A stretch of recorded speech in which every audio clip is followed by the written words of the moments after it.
We were never supposed to last. The Silex said it flat out. No subtlety in crystalline arrogance. Wanderers, they hissed through glinting prisms, their voices pure geometry. The Myron, all pulsing spores and slow empathy, were kinder, but we saw it in their bioluminescent nods. A species that burned too fast to matter. Still, we clung, bolted scraps to hulls, scavenged air, stitched hope into fractured outposts. By 2037, we'd flared across the stars like sparks from a grinder, and that's when the Silex decided to snuff us. They hit 5 colonies in 2 hours. Clean sweeps. No debris, no distress signals. Just gone.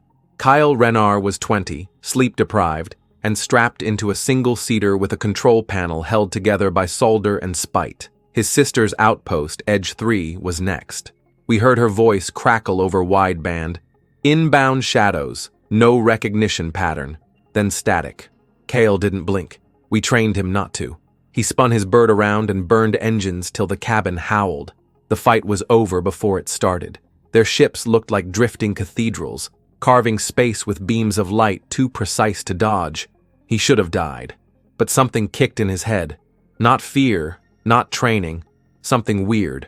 A flicker behind the eyes, like a half-remembered song guiding his hands.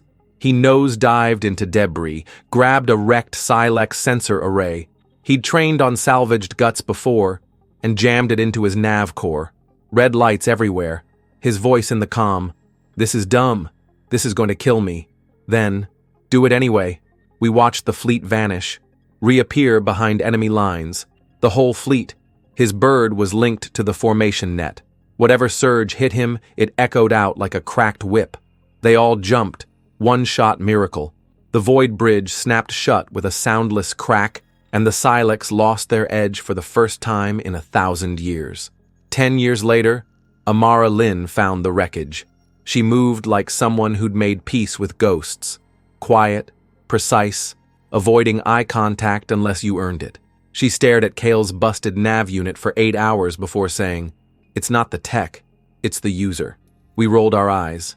Then we ran the tests. Her scans lit up nothing on standard spectra. But when she filtered for entropy deltas, don't ask how, it's classified, we got pulses. Rhythmic, subtle, like heartbeats buried in the void. Some of us heard whispers. Others saw flashes. Cities we hadn't built yet. Star charts with impossible routes. She called it the cosmic pulse. Said it wasn't prophecy. More like intuition sharpened by instability. A tuning fork in the brain, humming with probabilities. And only we could hear it. The Silex laughed. More like shimmered disdainfully. Until a Myron envoy drifted into our lab and spent 6 minutes motionless before stating, "Your minds are attuned to discontinuity. We find this unsettling. Also, beautiful." Then came the 2400 experiment. You probably heard about it. We linked 30 humans to a synthetic pulse core trying to widen the signal. Instead, we cracked 6 mines, lost a moon station, and nearly sparked another war. Silex saboteurs? Maybe. Internal sabotage? Also, maybe. We're good at chaos. Amara disappeared after that. No body. Just a scrawled message on a sleep pod wall. The bridge is real. We're just not ready. Fast forward to 2450. We've rebuilt. Starfire cities rise where scorched earth used to be. We bend gravity with gesture-coded rigs and bootstrap fusion plants from cargo trash. None of it looks pretty. All of it works. We don't always know why. We get a hunch. Start scribbling on napkins, stacking crates, arguing over coffee, and 3 hours later, we're floating above Neptune with a gravity-twisted mining array that should be theoretical. We test after. We reverse engineer our own brilliance. The Myron started calling us chaos-touched. The Silex mostly just stopped talking, except one, a defector, clear as crystal, perched awkwardly in our forum like a walking chandelier. "You are unstable," they said, "and therefore, interesting." We took that as a compliment.